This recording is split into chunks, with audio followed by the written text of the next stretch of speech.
Okay, so I just want to show you this video of going through the process of designing a pencil case. And what I did was I wanted to design and make a gift for our Year 13 students that are leaving, that have finished their DP design course.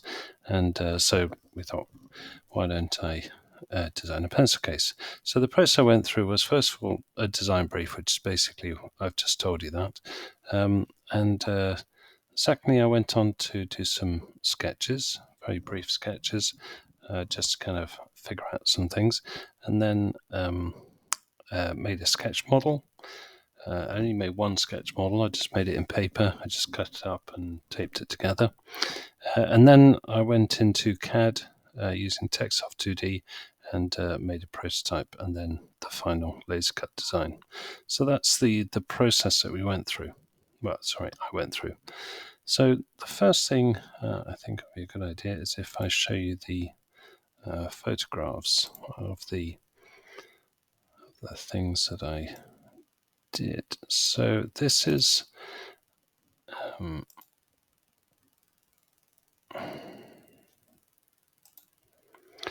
so this is the my initial sketches. So I quickly had the idea of making a little thing just to hold a couple of pencils, or a pencil and a pen, and it's a gift, remember, so it didn't really have to be that functional, but wanted something kind of look smart, quite compact. So I started just with a box, rectangular box, and there were going to be a pencil and a pen that would lie in there, and possibly a ruler on the top, but I hadn't really decided. I considered triangular, like Toblerone shape. I considered a back board that would go inside there, which would have the pencil and the pen attached. I considered having a kind of a tie, piece of string or something, a joining method there, and that was it really. That's as far as I got. And then after that, there we go. I then made no, I didn't. I made a sketch model, and as you can see, it's kind of quite rough. It's these are my little flaps that are going to hold the pen and the pencil, and actually that's around the other way. Actually, oh, it's okay. No, actually, let's turn it around. It actually goes that way around, but actually, I think that's a bit easier.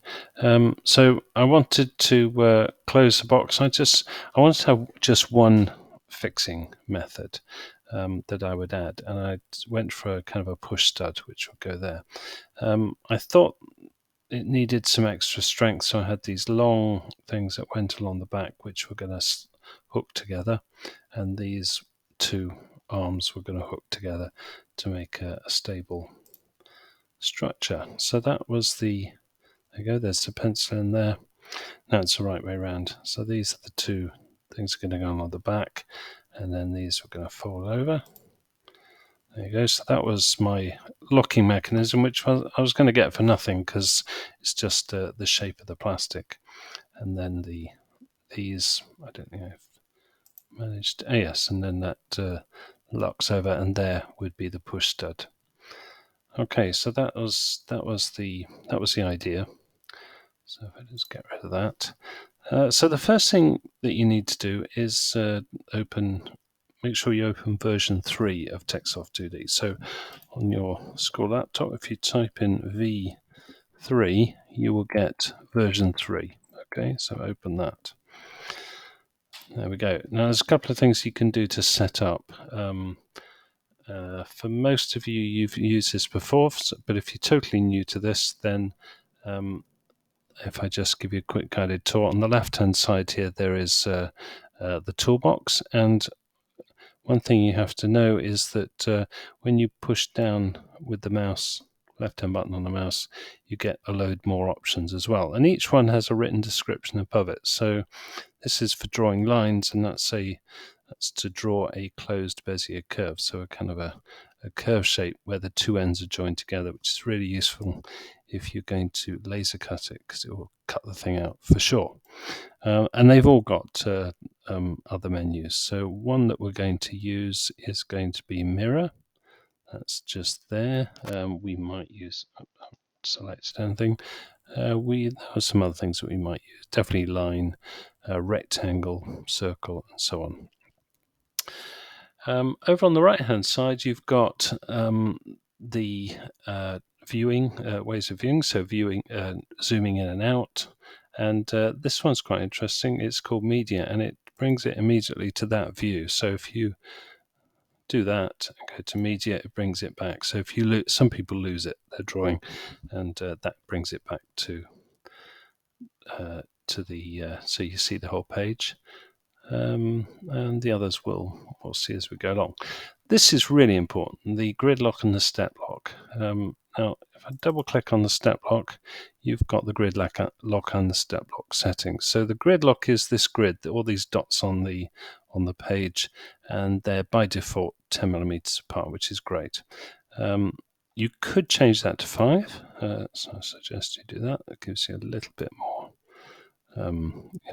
finer detail on the grid, but I'd definitely leave that as 1.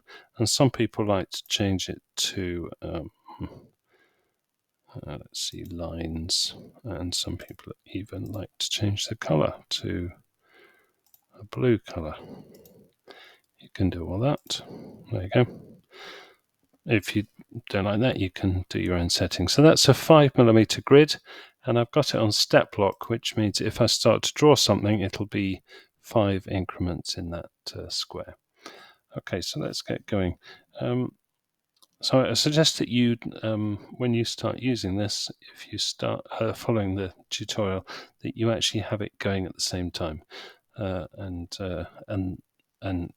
watch a bit and then do it, watch a bit more and then do it. That's the best way. Don't watch it all the way through. You'll get bored. Okay, so that's my introduction, and we'll go on to part 2.